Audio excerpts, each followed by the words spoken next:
Bonjour, dans cette vidéo nous allons étudier comment les différentes opérations comptables impactent les comptes.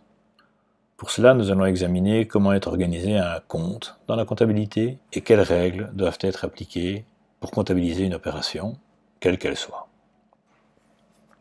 Alors à côté du bilan et du compte des résultats qui sont les résumés du patrimoine et de l'activité de l'entreprise, chaque jour il faut enregistrer toutes les opérations. Et pour cela aussi, il y a deux documents importants.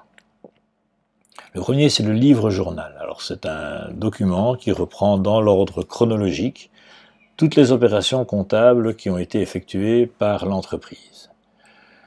Et l'autre, c'est le grand livre des comptes, qui va reprendre compte par compte toutes ces fameuses opérations effectuées par l'entreprise. L'an prochain, nous étudierons le fonctionnement du livre-journal.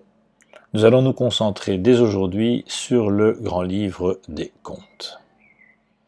En effet, si à l'heure actuelle la plupart des comptabilités sont tenues sur des systèmes informatiques, il est intéressant de bien comprendre le fonctionnement de la comptabilité pour pouvoir rechercher des erreurs éventuelles, et donc on va reproduire le fonctionnement de cette comptabilité sur papier. Chaque compte est représenté par une structure que l'on appelle une structure en T, une barre horizontale qui surmonte deux colonnes.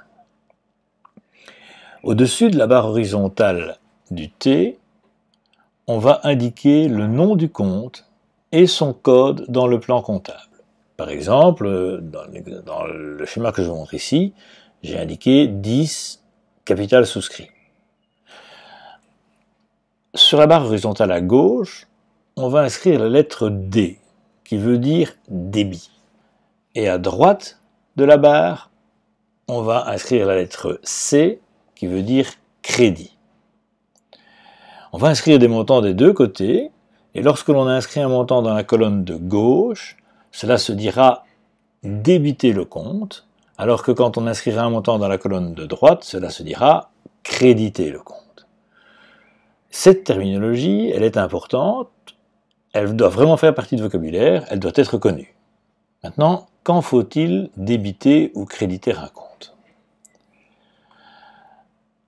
Ce que l'on appelle l'imputation comptable, c'est la méthode que l'on utilise pour enregistrer une opération comptable dans le grand livre des comptes en ce qui nous concerne. Pour cela, nous allons partir d'un exemple. Lorsque des entrepreneurs décident de fonder une entreprise, nous savons qu'ils doivent déposer un capital minimum. En pratique, cela veut dire qu'ils doivent verser une somme d'argent correspondant au capital sur le compte bancaire de l'entreprise en création. Alors nous savons déjà, grâce au cours précédent, que nous allons utiliser le compte capital souscrit, qui est un compte du passif. Nous l'avons d'ailleurs mis dans le volet passif à droite de notre schéma. Et donc sur le compte capital souscrit, nous allons enregistrer le capital souscrit par les associés. Nous savons aussi que le montant de ce capital va se retrouver sur notre compte banque, qui lui est un compte de l'actif. Ce que nous avons vu aussi, c'est que le total des comptes de l'actif du bilan doit être égal au total des comptes du passif.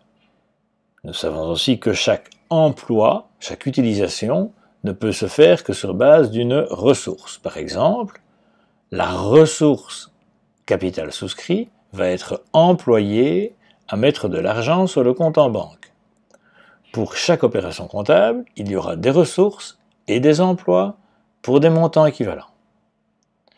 Certains comptes, comme le compte banque, peuvent même être à la fois des emplois, par exemple lorsque les propriétaires emploient leur capital en le versant sur le compte en banque, ou des ressources, par exemple lorsque l'on achète du matériel à partir de l'argent qui est sur le compte en banque ou lorsqu'on rembourse une dette. En comptabilité,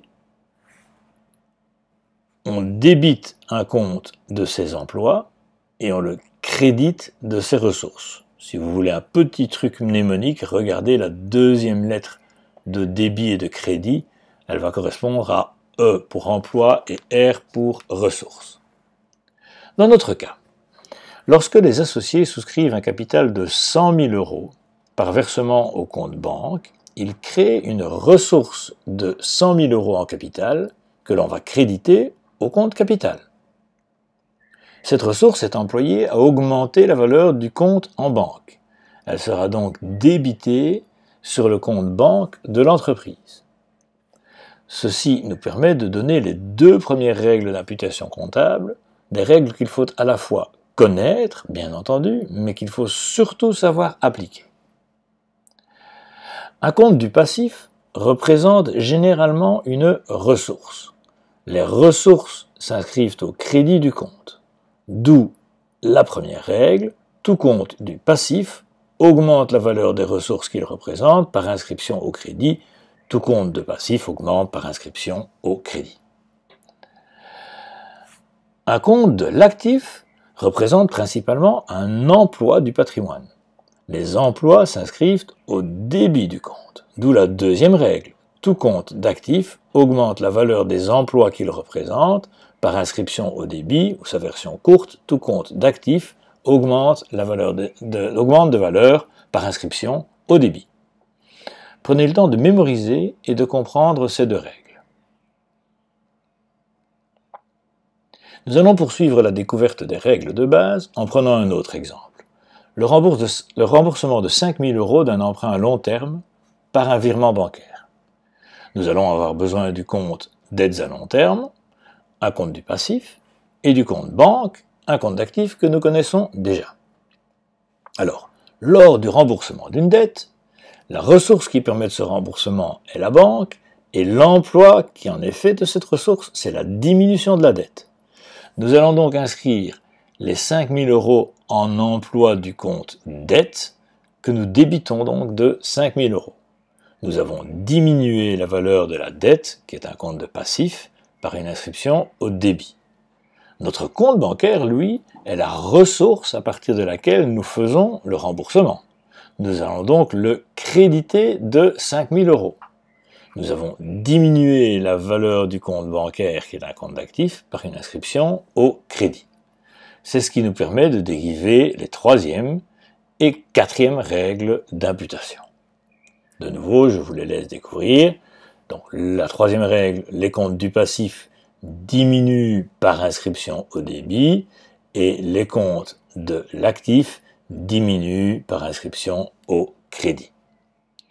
Vous pouvez aussi observer que l'augmentation d'un compte du volet de droite, c'est-à-dire le passif, se fait par inscription au crédit, c'est-à-dire à droite du compte, et que l'augmentation d'un compte d'actif, c'est-à-dire un compte du volet gauche, se fait par inscription au débit, c'est-à-dire à gauche. Si vous avez bien observé les deux opérations précédentes, vous aurez remarqué une autre propriété des opérations comptables. À chaque fois, nous avons une inscription au crédit et une au débit, une ressource pour un emploi. La cinquième règle est simple. Elle dit que pour une opération comptable donnée, le total des montants crédités doit être égal au total des montants débités. Et c'est de nouveau parfaitement logique. La totalité des ressources utilisées doit pouvoir être traduite en emploi réalisé. Cette règle vous permettra de contrôler chaque opération comptable et garantira l'équilibre du bilan à la fin des opérations. Donc dans cette vidéo, nous avons vu les 5 règles de base d'imputation comptable. Nous avons par la même occasion observé comment effectuer les écritures de 2 opérations simples, la souscription de capital et le remboursement d'un emprunt. Dans la prochaine vidéo, nous allons observer quelques autres opérations comptables courantes et un cas particulier pour cette 3e année d'études.